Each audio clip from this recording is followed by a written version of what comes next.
Radial balance is when things are symmetrical all the way around. Traditional symmetry is when something is the same from the left to the right. Asymmetry is where something is different from the left to the right. And radial balance is when you start with something in the center and things radiate out like the rays of a sun. With radial balance, no matter which way you turn the work, it's the same. A great thing to think about when you're working with radial balance, just to help lay things out, is a clock.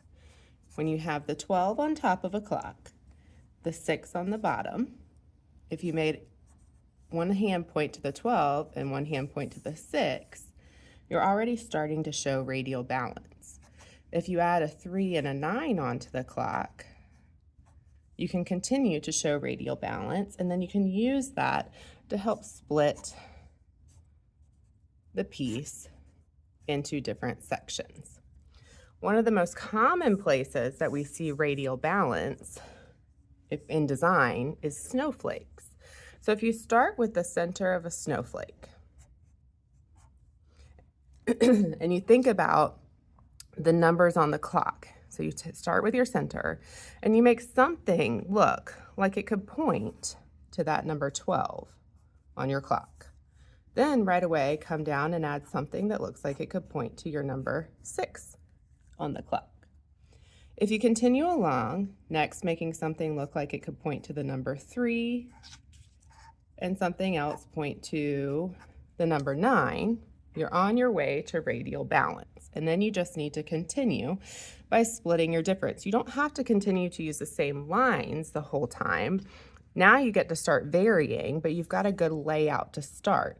So instead of continuing with the same kind of line, I'm going to split these areas by adding a different kind of line. But because I could turn this piece and in any direction, it's balanced out like the rays of a sun shooting from the center, I still have radial balance. So what you're going to do with this information is take a dark sheet of paper.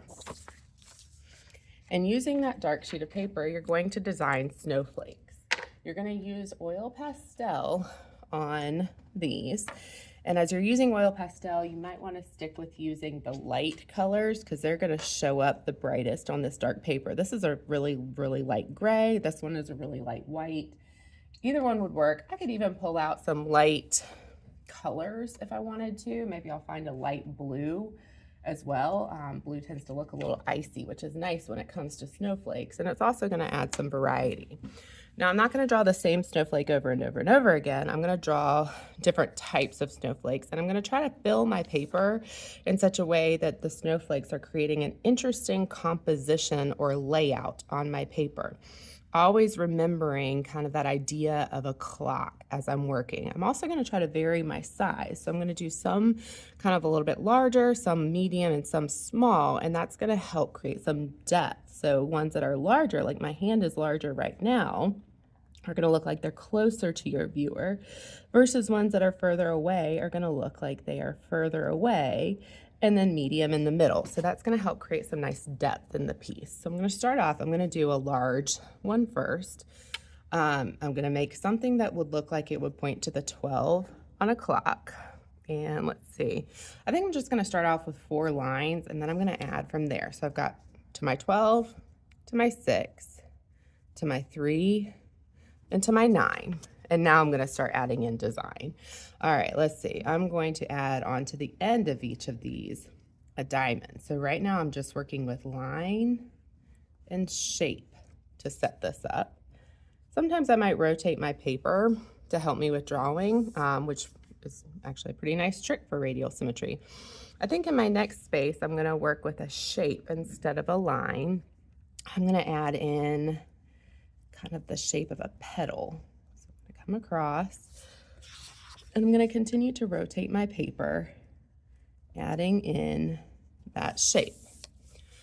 Now this isn't enough. I'm going to continue to add to this so that it becomes an interesting snowflake that has lots of different lines and shapes and demonstrates radial balance. So what else can I add?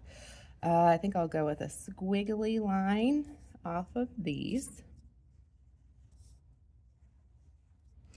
And maybe some little dots going all the way around. And I could stop there, that would be fine. I just think I would like a little bit more on here. I think I'll add maybe a line that extends out from those dots even a little bit further on my snowflakes. This is a fairly large snowflake.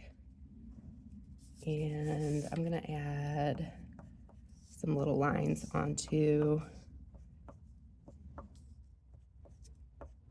these.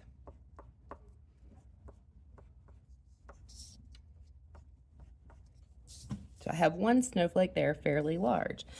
I think next I'll do a small snowflake somewhere on my paper, and then I'll continue along with medium and maybe a little bit larger. So I'm going to work on filling this paper with radial balance snowflakes.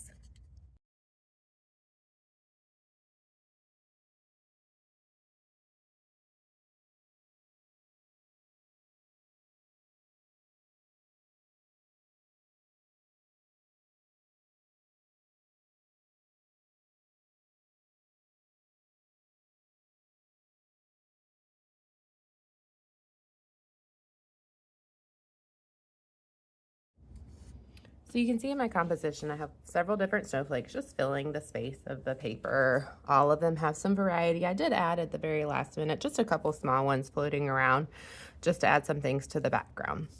So there's my snowflake radial balance composition.